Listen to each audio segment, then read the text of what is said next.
Hi! ఈరోజు మనం tasty chicken Manchurian ఎలా చేయాలో చూసేద్దామా?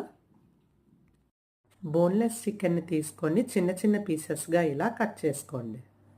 కొంచెం కారం, కొంచెం పసుపు, కొంచెం సాల్ట్, హాఫ్ స్పూన్ ధనియా పౌడర్, పావు స్పూన్ గరం మసాలా పౌడర్, కొంచెం జీరా పౌడర్, కొంచెం బ్లాక్ సాల్ట్, హాఫ్ స్పూన్ అల్లం వెల్లుల్లి paste, 2 spoons corn flour, 1 spoon rice floor.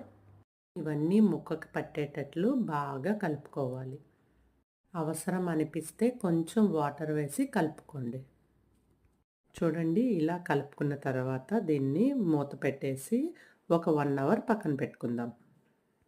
Stove మీద ఆయిల్ పెట్టుకొని ఆయిల్ కొంచెం హీట్ అయిన తర్వాత మ్యారినేట్ చేసి పెట్టుకున్న చికెన్ని ఇందులో విడివిడిగా వేసుకొని ఫ్రై చేసుకుందాం.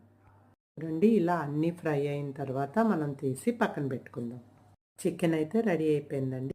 ఇప్పుడు ఒక క్యాప్సికమ్ తీసుకొని ఇలా పెద్ద ముక్కలుగా కట్ చేసుకుందాం.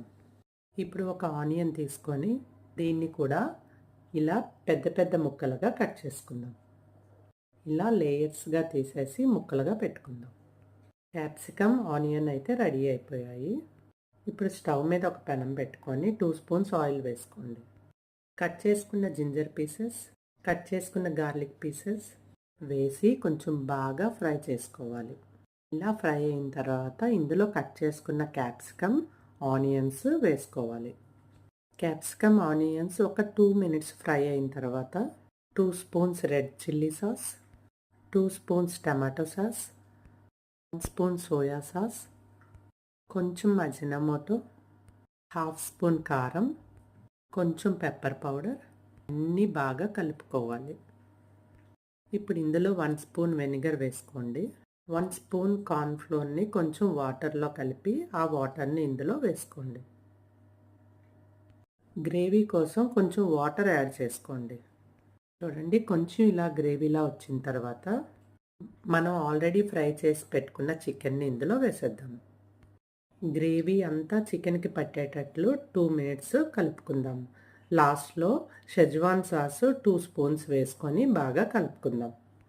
ఈ థిక్నెస్ వచ్చిన తర్వాత కొత్తిమీర వేసుకొని స్టవ్ ఆఫ్ చేసేసుకుందాం.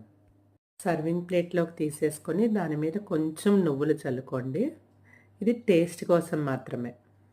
కొత్తిమీరతో గార్నిష్ చేసేసుకుంటే ఎంతో టేస్టీ చికెన్ మంచూరియన్ రెడీ అయిపోయింది. ఈ రెసిపీని మీరు ఇంట్లో ట్రై చేసి టేస్ట్ ఎలా వచ్చిందో నాకు కామెంట్ చేయండి. ఇలాంటి మరిన్ని రెసిపీస్ కోసం నా ఛానల్ని లైక్, షేర్ అండ్ సబ్స్క్రైబ్ చేయండి. Thank you.